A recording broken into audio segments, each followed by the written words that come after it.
A vida é como uma viagem de trem, com embarques e desembarques, com encontros e desencontros.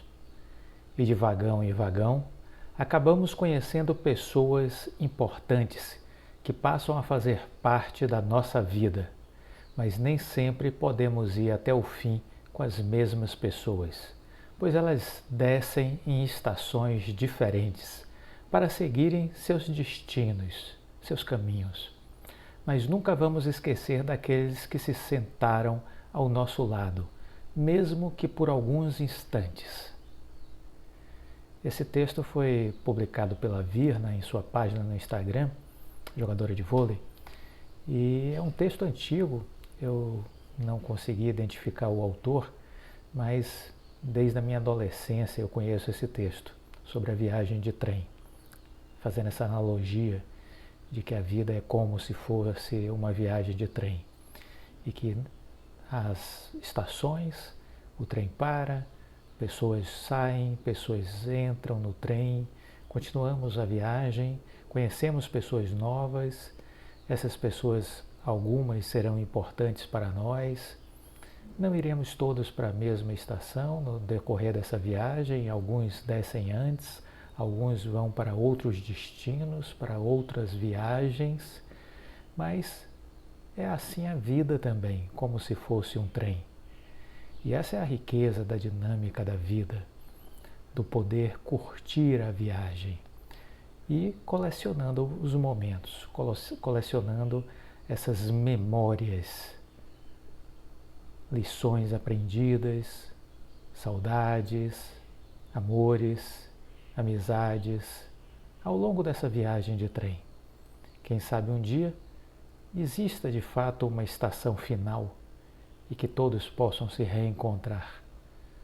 Mas até lá, cabe a nós fazer com que cada dia valha a pena. Ofereça sempre o seu melhor para o mundo. Deste modo, o universo irá retribuir. Pode acreditar nisso. Bem-vindo ao canal Viver de Renda. Se inscreva no canal, deixe seu like e compartilhe com os amigos. Nos acompanhe também no Instagram Viver de Renda Canal e no nosso novo canal no YouTube Café com Ações. Sou Cláudio Faleira, formado em administração, consultor de empresas, investidor na Bolsa desde 2006. Criei o Viver de Renda em julho do ano passado. Maratone todos os vídeos, já passamos dos 900. Muito conteúdo sobre educação financeira, inteligência emocional, sobre construção de uma carreira profissional com êxito, como escolher empresas para investir, qual a ideia que devemos ter para lidar com o mercado de ações. Existe um racional mais adequado para lidar com o mercado de ações? Como pensam os grandes investidores? Falamos sobre temas relacionados às empresas, sobre liderança, estratégia, vantagens competitivas, estratégia do Oceano Azul, a importância das pessoas certas, do líder nível 5, tudo isso já foi objeto dos muitos vídeos aqui publicados. Maratone todos, faça essa linha do tempo, porque alguns temas se relacionam entre eles. Então, às vezes eu falo uma coisa num vídeo que eu já fiz menção há 3 meses atrás. Por isso a importância de maratonar todos os vídeos. Deixe sempre o like, compartilhe com os amigos, ajude o canal a crescer, vamos fazer uma corrente do bem para que mais e mais pessoas possam ter acesso a este conteúdo gratuito. Isso vai mudar o seu jeito de pensar, de agir, vai lhe mudar de patamar também. Acredite nisso. A missão do líder e sua contribuição de buscar o máximo de cada um, muitas vezes contrariam interesses, mas ele deve seguir as suas convicções, sem buscar popularidade, e sim o melhor para a equipe. Uma frase, um pensamento extraído do livro Transformando o Suor em Ouro, do nosso Bernardinho, técnico da seleção de vôlei, né? Vale a pena a leitura deste livro, já recomendei aqui no canal. Muito bem, vamos falar um pouco, estamos no domingo, dia de estudo de caso da Oi. Vamos começar falando um pouco sobre a TIM. Eu quero falar sobre a TIM e peguei uma entrevista do atual CEO da TIM, né? Uma entrevista que ele deu no canal Neofid, é o executivo italiano Pietro Labriola. Vamos escutar um pouco ele, a ideia que ele está tendo desse momento do Brasil, do setor de telecom, a venda do imóvel. Então eu trouxe essa matéria, essa entrevista, porque eu acho que você precisa se inteirar deste conteúdo. O jornalista perguntou: como você avalia o leilão do 5G? Ele responde, Pietro Labriola: para ti foi muito positivo. Queríamos pegar a frequência de 3.5 GHz, que é o 5G puro, e conseguimos, com um valor que faz sentido para o nosso balanço. Faz sentido para o nosso balanço. No 2.3 GHz, usado para distribuir o 5G e melhorar a cobertura 4G, ganhamos na região sul e sudeste. Com isso, fortalecemos as áreas onde já somos uma empresa importante. Perceba aqui a estratégia, aqui é a estratégia pura para você entender o pensamento de um CEO, né? Ganhamos o sul e sudeste, fortalecendo assim áreas que já somos uma empresa importante. No 26 GHz, 5G puro para a banda larga fixa, não colocamos recursos, porque ainda não é claro o modelo de negócio. A síntese é que estamos satisfeitos. E como avalia esse leilão para o setor?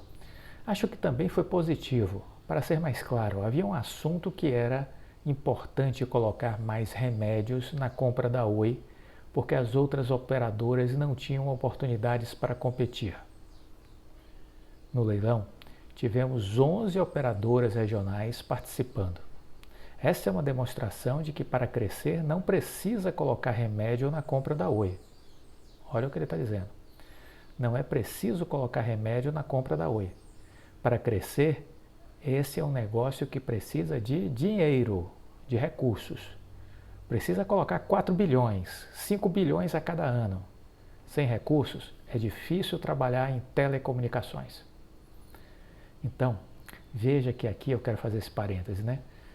Setor de infraestrutura, ele é demandante de altos volumes de investimentos. Você precisa entender isso.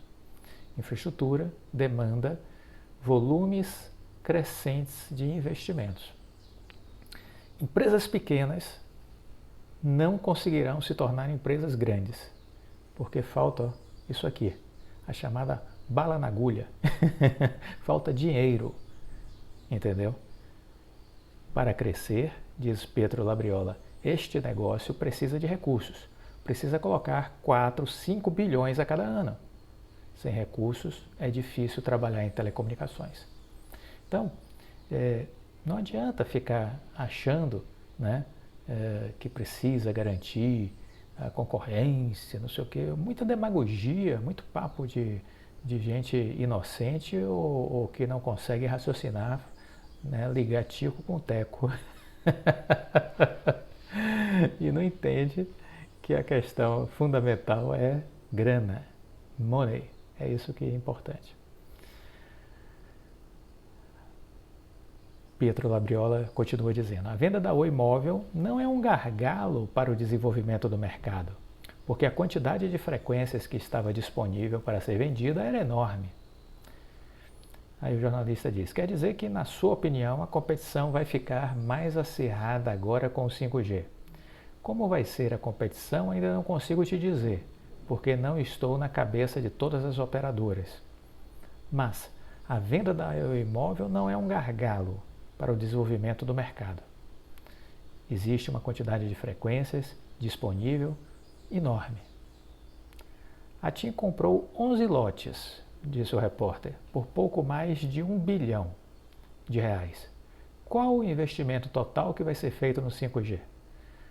Olha, para o 3.5 GHz, o investimento seria no entorno aí de 5 bilhões de reais até 2029, incluindo o pagamento das frequências e as obrigações.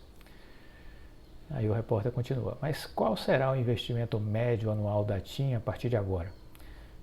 Pietro Labriola responde: geralmente temos um investimento no patamar de 4 bilhões a cada ano. temos de trabalhar para tentar ter um indicador muito importante, que é o CAPEX, que são os investimentos por receita. Ele precisa estar em um patamar sustentável para o mercado. Temos de lembrar, não somos uma startup do Vale do Silício, que pode não gerar caixa. Somos empresa cotada em bolsa, que precisa garantir para todos os acionistas e investidores um retorno adequado para o investimento feito. Essa é a regra do mercado. Com o cronograma da TIM, qual o cronograma da TIM para lançar o 5G do mercado? Por enquanto, ficamos com o cronograma do edital. Segundo o edital, o serviço será lançado nas capitais e no Distrito Federal a partir de julho de 2022. Existem algumas atividades que não dependem das operadoras. Se a frequência for liberada mais rapidamente, poderíamos também começar antes a comercialização. Mas é algo que não está 100% nas mãos das operadoras. Que serviços vão ser lançados? Com a rede 5G, você vai ter uma velocidade maior, mas o que é percebido depende do tipo de serviço que você usa com o celular. Se você está sempre vendo Netflix, o filme não vai ser acelerado, não muda nada. O que pode mudar é se você faz muito download. Com o 4G, precisa de mais tempo para baixar. Com o 5G, vai ser mais rápido. Se você gosta de videogame e joga com outras pessoas, você vai ter uma precisão muito melhor, porque a latência é baixa. A necessidade do cliente vai depender da aplicação. Nós, teoricamente, podemos lançar serviços que hoje não existem, mas precisamos resolver o problema de neutralidade da rede. Como assim? Poderia lançar uma oferta que pode ter um custo de R$ 5,00 a mais a cada mês, mas que garanta que você vai ter sempre o máximo nível de qualidade. É algo que o mercado gostaria de fazer. Essa é uma funcionalidade que o 5G permite, mas temos de entender se a neutralidade da rede permite essa funcionalidade. Estamos falando com a Anatel e com o Ministério das Comunicações sobre essa questão. Não vai haver espaço para aplicações corporativas? Sim, o B2B, a TIM vai construir a rede e colocar à disposição da Stellantis e ela lança o carro autônomo. O Einstein quer fazer cirurgia à distância, com o 5G é possível, pois muda a latência. A minha expectativa é que vamos ter muitas startups que vão desenvolver serviços que hoje não conhecemos. É como quando foi lançada a Apple Store e o Google Store há 10 anos. Você imaginava que poderia ter aplicações para qualquer tipo de coisa? Hoje você tem 30, 40 aplicações no seu celular. Uma questão do setor de telefonia é o fato de construir a infraestrutura que depois são exploradas por startups como Netflix, Spotify, sem gerar receitas operadoras. A TIM tem investido em joint ventures com a Croton, que é a Cogna, e o C6 Bank. É uma estratégia que a TIM vai fazer cada vez mais? Olha, eu gostaria de falar sobre a primeira parte da sua pergunta. Essas empresas se apresentam como startups, mas têm um nível de capitalização na bolsa onde viraram os donos do mundo. 10 anos atrás, o serviço móvel era você ligando para mim. Se não funcionava, era responsabilidade nossa. Hoje, quando não funciona o WhatsApp, você fala, está fora a rede da TIM. Quando o YouTube não funciona, você diz, está fora a rede da TIM. E você liga para o call center que fica lotado, e eu pago. E na maioria dos casos não é um problema meu. Eu estou vendendo dados, e o funcionamento errado não é da minha rede, é muitas vezes o servidor do outro lado que não está funcionando. Semanas atrás o WhatsApp parou por um dia e o meu call center estourou. O que fazer então? Perguntou o repórter. As regras do mercado são definidas olhando o passado. Precisa colocar regra imaginando o futuro. Precisa explicar porque eu tenho uma obrigação de ter um atendimento humano que precisa responder em 20 segundos e o WhatsApp, que é um serviço de telefonia, não tem de ter um atendimento. Porque quando você assina um contrato com a TIM, tem a obrigação de ter uma cópia em papel do contrato. E quando você assina com a Netflix, o WhatsApp não? Porque tem de ter muitas regras, contrato, cobrança, ciclo de faturamento e os outros não. Então, o senhor acha que a competição não é justa? Eu vou usar uma metáfora. Eu vou jogar uma partida de futebol. Descemos no campo para jogar futebol e o outro time não é de futebol. É um time de polo, que desce no campo com o cavalo e bate. Depois chega o outro time no torneio com capacete para jogar futebol americano. Eu vou perder. É isso que está acontecendo hoje. Eu tenho de jogar futebol e aplicar a regra do futebol, mas eu estou jogando com um cara que vem com um cavalo e vestido com uma roupa de futebol americano. Um dos convites que estou fazendo para a Anatel é de rever essas regras. Estou colocando 5 bilhões para comprar frequências. Eu não vi o Google, Facebook, Instagram, Twitter participando do leilão. E depois eu tenho a obrigação de cobrir todo o país. Estamos no mundo digital e eu tenho a obrigação de ter loja. E o WhatsApp não? Qual a sua proposta? Uma desregulamentação do setor de telefonia? Se pudermos ter uma desregulamentação, acho melhor. Se os outros têm menos regras, por que eu tenho de ter mais regras? Precisamos começar a redefinir as regras. Essa é uma questão que o executivo Amos Genish, ex-presidente da Telefônica Vivo, reclamava bastante desde 2015. Os problemas, portanto, seguem os mesmos? Temos de lembrar que sem o social o uso da internet não teria crescido. Agora precisamos colocar um nível de regras maior para todos, ou um nível de regras menor para todos, porque eu não consigo competir com um cara que tem um nível de regra menor. Hoje, quantas vezes você liga via WhatsApp ou liga com a linha da TIM? Podemos dizer que nunca liga com a linha da TIM, mas quando não funciona você fica bravo comigo e não com o WhatsApp. Até porque se você quiser ficar bravo com o WhatsApp, qual é o número de telefone que você tem para ligar? Qual é o atendimento? Não tem ninguém com quem reclamar. Para fazer desse novo mundo digital, para fazer parte desse novo mundo digital, a estratégia são essas joint ventures como a Crockton e o C6 Bank. São duas coisas separadas. O que estou reclamando? Primeiro, regras mais claras para competir com uma indústria que é muito próxima das telecomunicações. No mundo digital, de qualquer forma, essas startups precisam de uma aceleradora para o crescimento. E isso pode ser feito através de uma parceria com a TIM. Eu já tenho uma marca reconhecida e tenho 50 milhões de clientes. E com essa parceria eu consigo colocar à disposição das startups essas alavancas para permitir que acelerem o crescimento. É o que fizemos com o C6 Bank e estamos fazendo agora com a Croton. Que outras parcerias você imagina? Estamos tentando fechar até o fim do ano outras 3 parcerias, uma na área de telemedicina, outra na área de conteúdo de revistas e de livros, e depois em Digital Wallet, que acho que é uma das parcerias que deve ter o maior sucesso. O estilo é de ganhar uma participação atingindo alguma meta, tem de ser um acelerador. A TIM está no momento em arbitragem com o C6 Bank discutindo exatamente essa questão da fatia que a companhia tem direito. Você pode comentar? Não podemos fazer comentários, mas gosto sempre de lembrar. Primeiro, continuamos a ter uma grande satisfação comercial com o C6 Bank. Os nossos números continuam a ser muito positivos. Estamos vendo também que outros bancos estão vindo para nós falando que se acontecer algo com o C6 Bank, eles teriam interesse em pegar o lugar. É uma demonstração de que a nossa performance é muito positiva, mas não posso colocar números. É uma arbitragem e está sob confidencialidade, mas estamos muito satisfeitos com o resultado. Sobre a compra da Oi, você acredita que até o fim do ano o CAD dê um parecer? A proposta que foi trazida para o conselho do CAD tem os remédios que as operadoras colocaram para ter aprovação. Eu sou otimista que até o fim do ano vai ter uma avaliação. E isso é algo que pauta também a minha crença, né? Eu trabalhava com a ideia de que até 15 de novembro a gente teria um desfecho dessa situação de Anatel e CAD. Nós não tivemos um desfecho completo, tivemos um desfecho parcial, né? Alguém me perguntou, você não contava com a ideia de 15 de novembro? Sim, e de fato nós temos um desfecho parcial dessa situação, não foi o definitivo, mas tivemos da área técnica da Anatel a manifestação favorável à venda, a recomendação da venda da Oi Imóvel, e agora está na mão do Conselho. E no caso do CAD, tivemos a Superintendência Geral fazendo um acordo com as empresas compradoras da Oi, com as condicionantes, e elas concordando com as condicionantes. Então, a partir do momento que a celebração deste acordo, agora isso vai para o tribunal, para que o tribunal vote. Para mim, tanto o Conselho da Anatel como o Tribunal do CAD vão referendar o que está feito anteriormente, pela área técnica da Anatel e agora pela Superintendência Geral do CAD. É um ato de homologação. E o Pietro Labriola, está considerando que em dezembro esse assunto vai ser encerrado. Me solidarizo com a ideia dele, no sentido de que acho possível a gente ter um fechamento disso agora no mês de dezembro, né?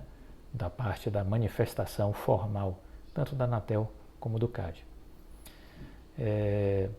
No começo da conversa, você defendeu que o 5G é um sinal de que há competição no setor de telefonia, até como um argumento de que a venda da Oi Móvel não seria um empecilho à competição. Essa é a sua visão? Veja, uma das maiores reclamações era de que não havia frequências.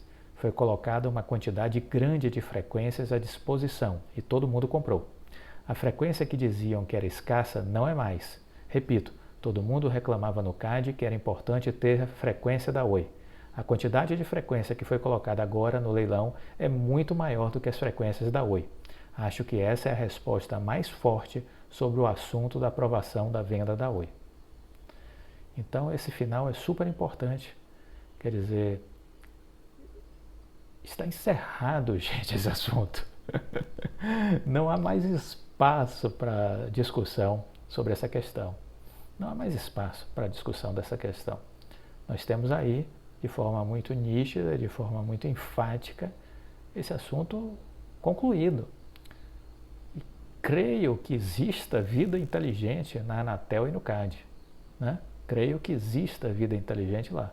E qual é a atitude que esperamos desses dois órgãos? A aprovação da venda do imóvel. Isso eu digo desde o ano passado.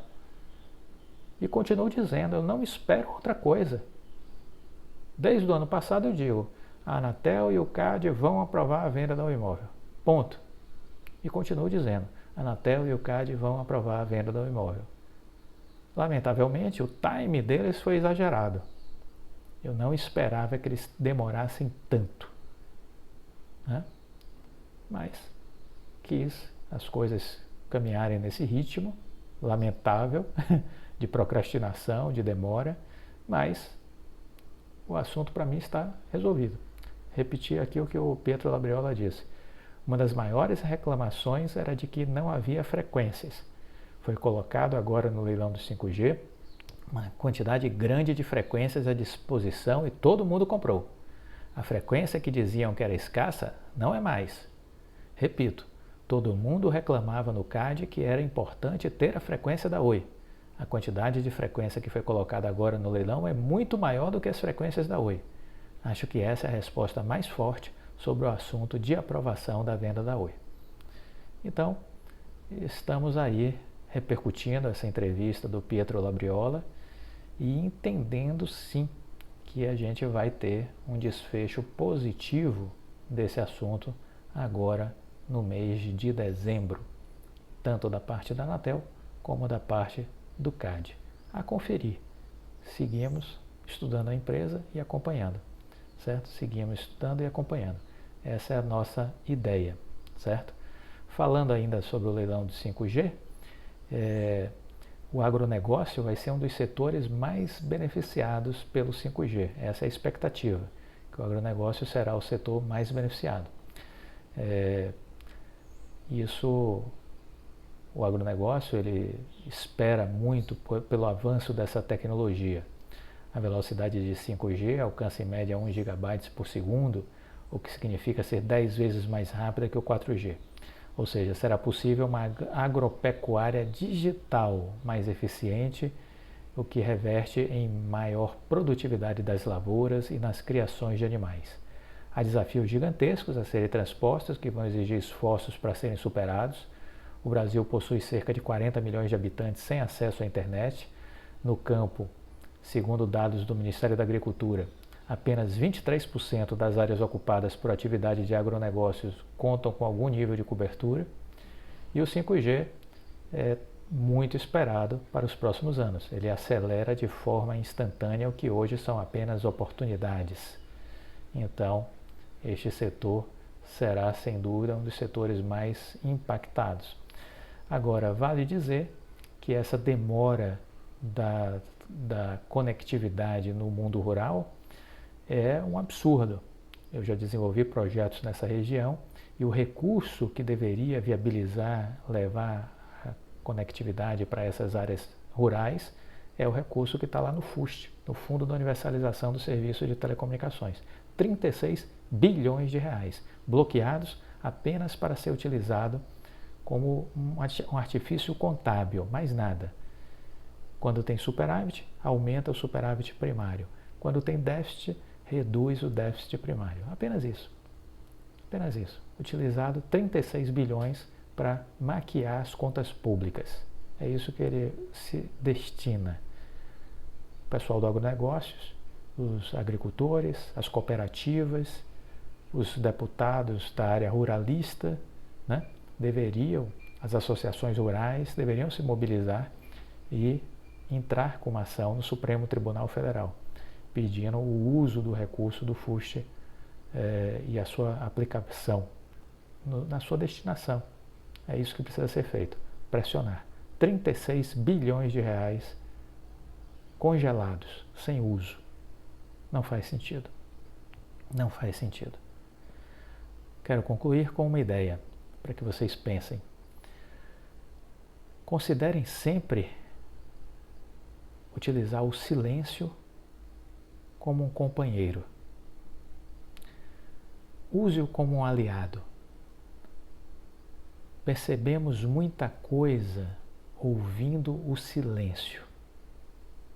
Eu costumo, nesses instantes, perceber os sinais da minha intuição. Então, escute o silêncio. Isso é muito importante num processo de tomada de decisão. Escutar o som do silêncio. Gostou do vídeo? Deixa o like, compartilhe com os amigos. Faremos ainda mais vídeos no dia de hoje. Um grande abraço, fica com Deus. Tchau.